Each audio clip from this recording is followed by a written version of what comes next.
श्री शिव पार्वती विवाह। आरती श्री रामायण जी की, कीरति कलित ललित सियपी की। आरती श्री रामायण जी की, कीरति कलित ललित सियपी की। मंगलाचरणम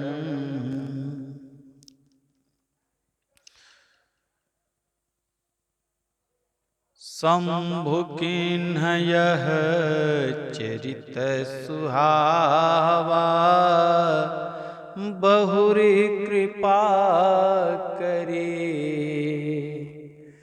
उमहि सुनावा। शंभुकिन्ह यह चरित सुहावा, बहुरी कृपा करी उमहि सुनावा। सोई शिव काग भुसुंडी दीना, राम भगत अधिकारी चीना। तेहि सन जाग बलिक मुनि पावा, तिन पुनि भर द्वाज प्रति गावा। ते श्रोता वक्ता समली समशीला, समदर्शी जानहि हरि लीला। ते श्रोता वक्ता समशीला, समदर्शी जानहि हरि लीला। श्री राघवेंद्र सरकार की जय। मूकं करोति वाचालं, पंगुं लंघयते गिरिं। यत् कृपातमहं वन्दे परमानंद माधवम्। परिपूर्णतम परात्पर भगवान श्री राघव को प्रणाम। शिव जी हनुमान जी को साष्टांग प्रणाम। बाबा के चरणों में बार बार वंदन। और YouTube फेसबुक के माध्यम से जो भी भगवान की भक्त कथा श्रवण कर रहे हैं, मित्र मंडलीगण, स्नेही स्वजन जो कथा से जुड़े हुए हैं, समस्त कथा प्रेमियों को मेरा और मेरे व्यासपीठ को सादर प्रणाम। जय सिया राम। पहले दिन की कथा में राम की महिमा का वर्णन किया गया। राम कथा की महिमा के वर्णन में आता है कि राम कौन है। राम के बारे में सभी लोग पूछते हैं, राम है कौन? राम तो परम परब्रह्म पूर्ण परमात्मा है। ऐसे राम के चरणों में मैं वंदना करता हूँ। राम के क्रियाकलाप जो भी किए हैं उनको मैं प्रणाम करता हूँ, सत सत नमन करता हूँ। आज शिव बाबा के विवाह की कथा हम सभी लोग श्रवण करेंगे, गाएंगे। पूज्यपाद गोस्वामी तुलसीदास जी लिखते हैं, शिव जी ने जो चरित्र रचा, उसे कृपा करके माँ को सुनाया। फिर बाबा ने कागभुसुंडी जी को दिया। कागभुसुंडी जी महाराज याज्ञवल्क जी को दिए कथा, और याज्ञवल्क जी से श्री भरद्वाज जी महाराज ने इस कथा को प्राप्त किया। और यही परंपरा चलने लगी। जिसमें नरहरयानंद जी महाराज से पूज्यपाद गोस्वामी तुलसीदास जी ने कथा को प्राप्त किया। पूज्यपाद गुरुदेव भगवान कहते हैं, यह श्री राम कथा की परंपरा अद्भुत है, अलग है। यहाँ अपने यहाँ उत्तराधिकारी की बड़ी होड़ लगी रहती है। उत्तराधिकारी 3 प्रकार के होते हैं, 3 प्रकार की परंपराएं चलती हैं उत्तराधिकारी की। पितृ परंपरा, गुरु परंपरा और राजा की परंपरा। तो पितृ परंपरा में हम आप जानते हैं कि पिता के पास जो भी संपत्ति होती है, जो भी पिता का होता है, वह पुत्र को प्राप्त होता है। पिता के सब कुछ का अधिकारी पुत्र होता है। और गुरु परंपरा में आता है कि गुरुदेव जिसको भी अपना उत्तराधिकारी बना देते हैं, तो वो उत्तराधिकारी होने से गुरु के सभी काम को वह शिष्य गुरु के आदेश के अनुसार सब कार्य को करते हैं। उत्तराधिकारी जिसको बना दे। राज्य परंपरा में भी वही है। राजा जिसको भी राज्य भाल संभालने के लिए देता है, उत्तराधिकारी बनाता है, उस राज्य को वो चलाता है। चौथी परंपरा जो वर्णित नहीं है, वह विशिष्ट परंपरा है, भारत की विशेष परंपरा है। वह व्यक्ति महान होता है जो निजी परंपरा को बनाता है, वह जीव विशेष कोटि में आते हैं। एक परंपरा अवश्य देनी चाहिए, कुछ करना चाहिए जिससे आनंदमय जीवन व्यतीत हो। आनंद की परंपरा सहज परंपरा है। पूज्यपाद गोस्वामी तुलसीदास जी बाल कांड में 43 दोहे में राम कथा के महिमा का, मंगलाचरण का गुणगान किया है, महिमा गाई है राम कथा की। कहो कहाँ लगी नाम बड़ाई, कहूँ कहाँ लगी नाम बड़ाई, राम न सकहीं राम गुण गाई, कहो कहाँ लगी नाम बड़ाई, राम न सकहीं नाम गुण गाई। स्वयं पर ब्रह्म परमेश्वर अपने नाम की महिमा नहीं गा सकते।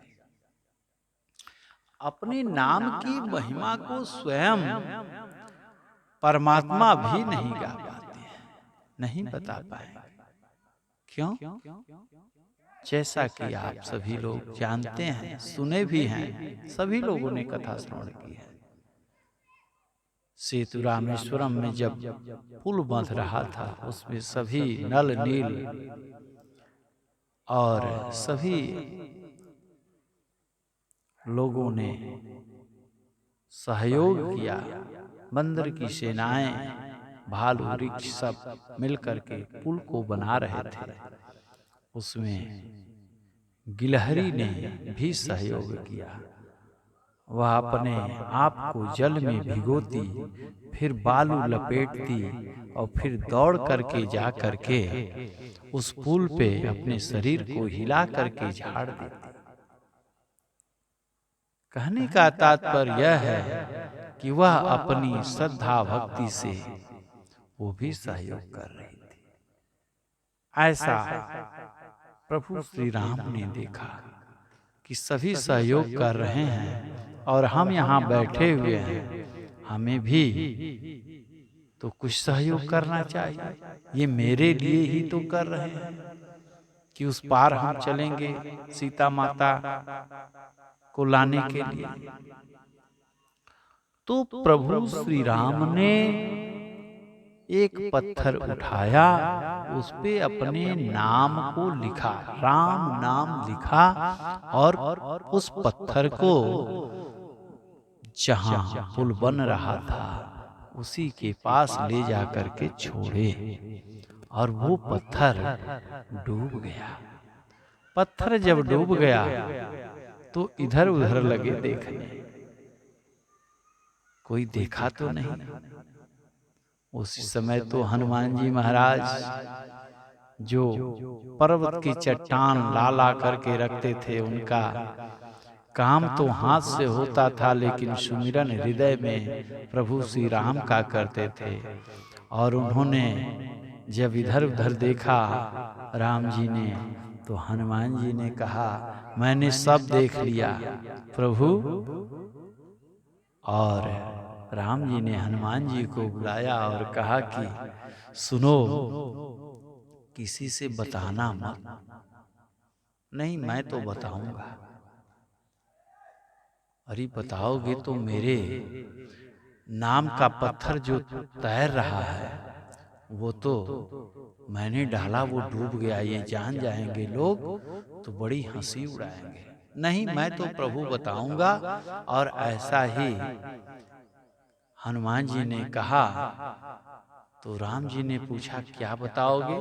बोले कि मैं यही बताऊंगा कि भगवान ने अपना नाम लिख करके उस पत्थर पर डाला जल में और वो डूब गया।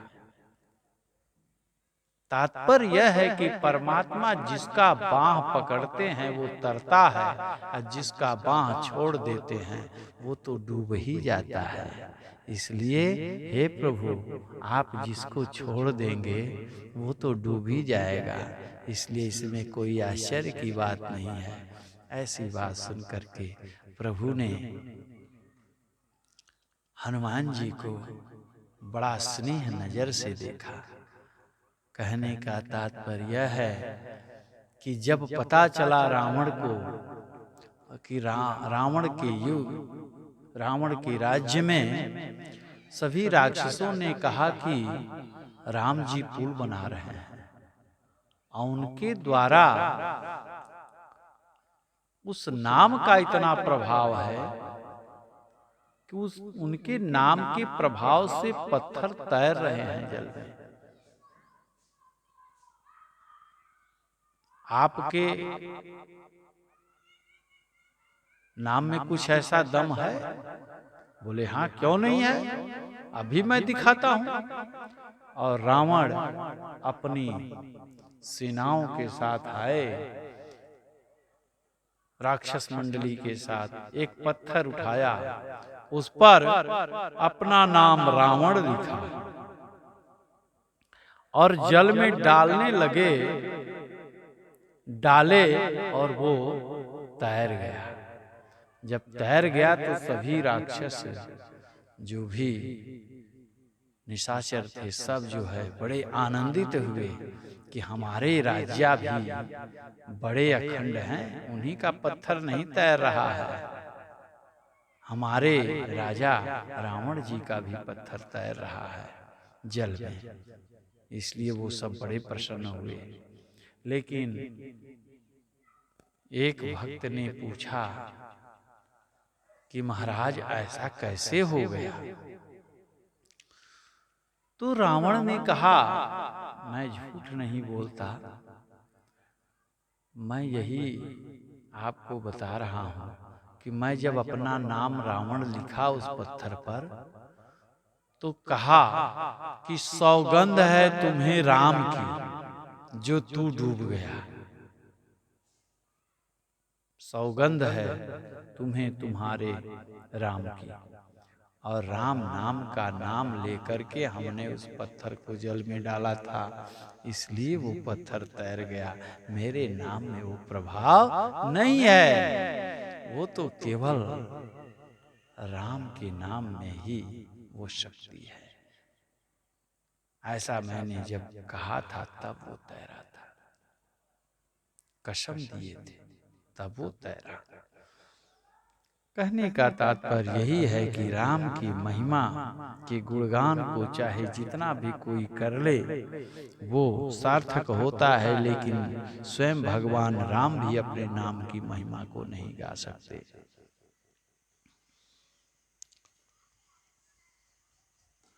कलयुग में तो केवल राम का नाम ही सहयोग करता है, सहायता करता है।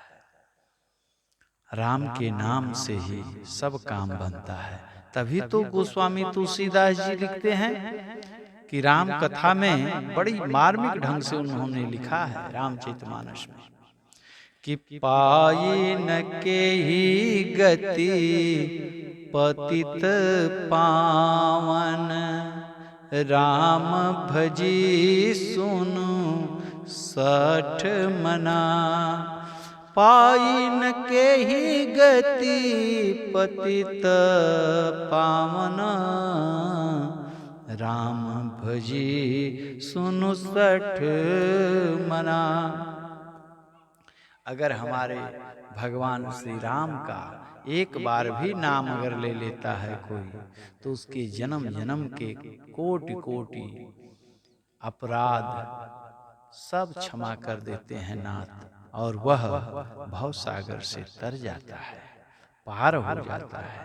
ऐसे जो भी जीव भगवान का नाम लेता है उसका कल्याण हो जाता है, मात्र एक बार अगर नाम ले ले।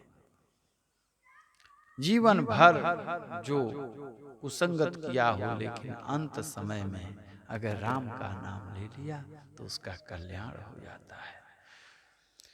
नहीं अचिरी जुरुरिचु जुग जुग चलियाई, कोई न दिन रघुबीर बड़ाई। किसको भगवान प्रतिष्ठा नहीं प्रदान करते, सबको भगवान प्रतिष्ठा प्रदान करते हैं, सबका सम्मान करते हैं। राम नाम ही तो मूल है, राम नाम के प्रभाव से ही तो सब काम बनते हैं। इसलिए कहना है एहि माह रघुपति नाम उदारा, अति पावन पुराण श्रुति सारा। नाम प्रभाव जान शिवनी को, काल कूट फलु दीन यमी को। भगवान के राम के नाम के भरोसे ही तो हमारे भगवान शंकर ने उस विष को पिया था। राम नाम रूपी हृदय में, जो उनके हृदय में राम का नाम स्थापित था, और ऊपर से विष पिए, और विष पीने के बाद उनको परम आनंद की अनुभूति हुई और विश्राम हो गया। कई हजार वर्ष तक वो समाधि में चले गए थे। ये राम नाम का प्रभाव ही तो था जिससे विश्राम प्राप्त हुआ। उन्हीं के भरोसे उन्होंने उस विष का पान किया था। अब राम नाम की महिमा के बारे में अनेक प्रकार की व्याख्या, अनेक प्रकार के तरीके से लोग बताते हैं, लेकिन भगवान के नाम की महिमा अनंत है और उसका कोई अंत नहीं है। देवता पुष्प की वृष्टि कर रहे हैं राम नाम हेतु। नारद जी महाराज को भगवान से राम नाम सब नामों में श्रेष्ठ लगा, तभी तो नारद जी ने राम के नाम का हमेशा स्मरण करते रहते हैं। अरण्य कांड में कथा प्रसंग आता है, राम नाम सब नामों में श्रेष्ठ है। कहने का तात्पर्य यह है कि जैसे हम आप कथा सुनने यहाँ पधारे हैं या सुन रहे हैं या जहाँ कहीं भी सुनने जाते हैं, ठीक इसी तरह एक बार त्रेता युग में भगवान शिव श्री राम की कथा सुनने अगस्त ऋषि के आश्रम में पधारे। अगस्त ऋषि के आश्रम में पधारे। एक बार त्रेता युग माही शंभु गए कुंभज सिपाही। एक बार त्रेता युग माही, एक बार त्रेता युग माही शंभु गए कुंभज सिपाही। संग सती जग जननी भवानी पूजे ऋषि अखिलेश्वर जानी। एक बार भगवान शंकर जी के मन में हुआ कि मैं राम के स्मरण तो हमेशा किया करता हूँ, मैं इनकी कथा श्रवण करने की इच्छा बनी और वो अगस्त ऋषि के आश्रम में पधारे। त्रेता युग, और अपने ही नहीं गए, अगस्त ऋषि कुंभज ऋषि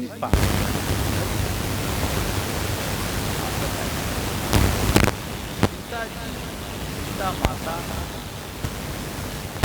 और राम जी के चरणों में इतना प्रेम है हमारे भगवान शंकर का कि भरद्वाज अगस्त जी के आश्रम में पधारे और साथ में मां सती को भी ले गए और संग में सती भी गईं और उन्होंने कहा चलो राम कथा श्रवण करके आते हैं। और जब आए तो उन्होंने देखा कि ये कथा श्रवण करने आए हैं और ऋषि अगस्त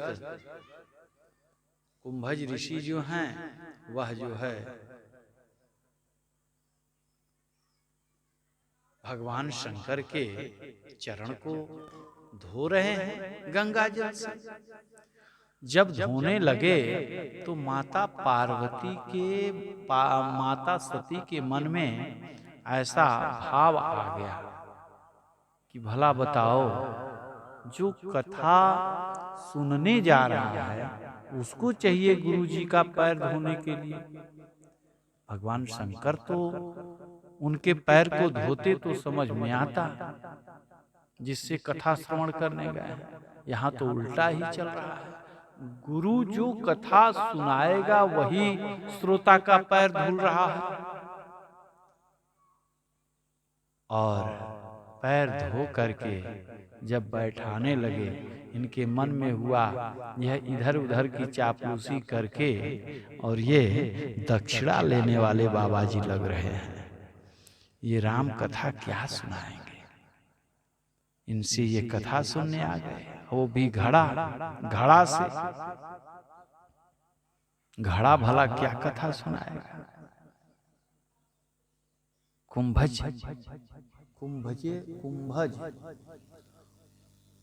कुंभ जायते इति कुंभजः, जो कुंभ से जिनकी उत्पत्ति हुई वही तो कुंभज हैं। तो त्रेता में अगस्त ऋषि के आश्रम में गोदावरी गंगा के तट पर कथा सुनने गए ऋषि देव ने पूजा किया, बिठाया, बाबा से पूछा क्या आज्ञा है प्रभु। बाबा बोले हम राम जी की कथा सुनना चाहते हैं। राम जी की कथा क्यों?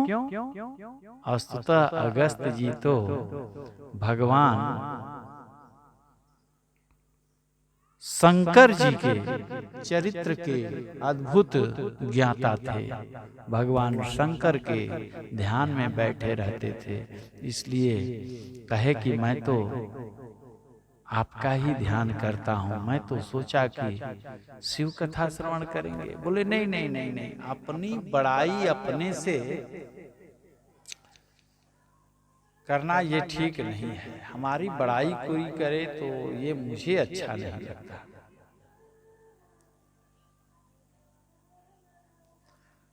अपनी चर्चा सुनने पर पुण्य कम हो जाता है।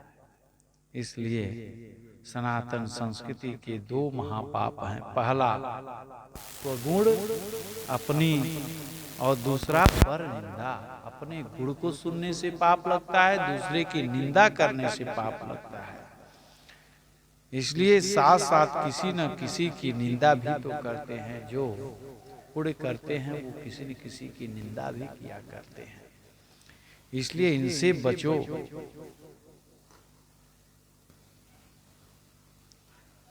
परम धर्म श्रुति विदित अहिंसा, पर निंदा सम अघ्न गरीषा। दूसरे की निंदा के समान कोई महापाप नहीं है। इसलिए मौन धारण कर लेना चाहिए, जिससे कि आपसे किसी की निंदा न हो पावे। क्योंकि उससे निंदा करने से पुण्य कम होता है, पाप होता है। और अगर आप शांत हो जाते हैं, नहीं बोलते हैं, मौन धारण कर लेते हैं, तो पुण्य उससे बढ़ता है, हमारा पाप बढ़ता है। कभी भी कैसे भी शिव बाबा अपनी क्यों सुने। साथ में जगत जननी जगदम्बा सती भी बैठी हुई हैं, राम कथा सुनने पधारे हैं। आहा, गदगद हो गए। देखिए, थोड़ी बुरी तो लगेगी बात, लेकिन कोई कोई मेरे से कहेगा, कथा कहने वाले से कथा सुनने वाला कथा कहता है, सुनने वाला भी परम। क्योंकि कथा श्रवण करके वह अपना जीवन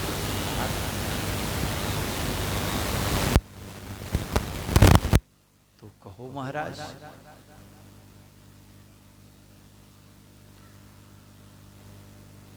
बड़ी ही मधुर प्रशंसा किए हैं बाबा शंकर ने। भगवती ने जब कथा पूछी, प्रभु मुझे राम जी के बारे में बताइए, शिव बाबा ने कथा बाद में सुनाई, माँ की प्रशंसा पहले की। धन्य धन्य गिरि राजकुमारी, धन्य धन्य गिरि राजकुमारी। तुम समान नहीं को उपकारी, को उपकारी। धन्य धन्य गिरि राजकुमारी। पूछहूँ रघुपति कथा प्रसंगा, कथा प्रसंगा। सकल लोग जग पावन गंगा। कलयुग में तो, कलयुग के जीवों के लिए तो बहुत धन्य की बात है। जो कथा करने की रचना बना देता है, कथा कहने वाले से वो तो धन्य है। जो कथा करवाने की योजना बना देता है वो परम धन्य है। हर कोई थोड़ी कर पाता है। जिसके हृदय में भगवान की प्रेरणा जागृत होती है, जो भक्त होता है, वो कैसे कैसे करके राम कथा न बनना, वो धन्य ऐसे जीव। कथा में बुद्धि जाएगी। क्या कलयुग में हर आदमी अपने ही कामों से परेशान रहता है, लेकिन कथा में आने से उसका कल्याण हो जाता है।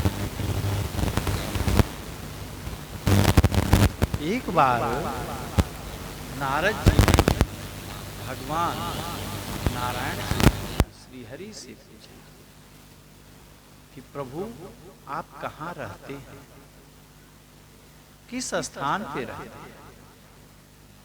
नाहं बसामि वैकुंठे वैकुंठे वैकुंठे, नाहं बसामि वैकुंठे योगीनां हृदयेन च, मद्भक्ता यत्र गायन्ति तत्र तिष्ठामि नारद। हे नारद, मैं वैकुंठ में नहीं रहता, क्योंकि वहाँ हमारा घर द्वार सब कुछ भरा पड़ा है, लेकिन मैं वहाँ भी नहीं रहता। तो जो योग साधना करते हैं, नहीं, जो योग साधना में बैठे रहते हैं, उनके यहाँ भी मैं नहीं रहता। अच्छा, तो आप रहते कहाँ हो प्रभु? तो कहें जहाँ पर मेरी कथा सुनी जाती, जहाँ पर मेरा गुणगान गाया जाता है, जहाँ राम की कथा, राम की महिमा को गाया जाता है, मद भक्ता यत्र गायन्ति तत्र तिष्ठामि नारद। जहाँ पर हमारे भक्त जो है गायन करते हैं, राम नाम उच्चारण करते हैं, अर्थात जो गीत के माध्यम से भजते हैं, हमको याद करते हैं, मैं उनके हृदय में निवास करता हूँ, हम उनके पास ही बैठता हूँ। मैं और कहीं नहीं रहता, मैं वैकुंठ में नहीं रहता, मैं योगियों के हृदय में रहता हूँ। मैं तो केवल जो नाम स्मरण करते हैं, जाते हैं, पास। नारद जी बड़े प्रसन्न हैं और मुनि महेश परम सुख मानी, सुनी महेश परम सुख मानी। भगवान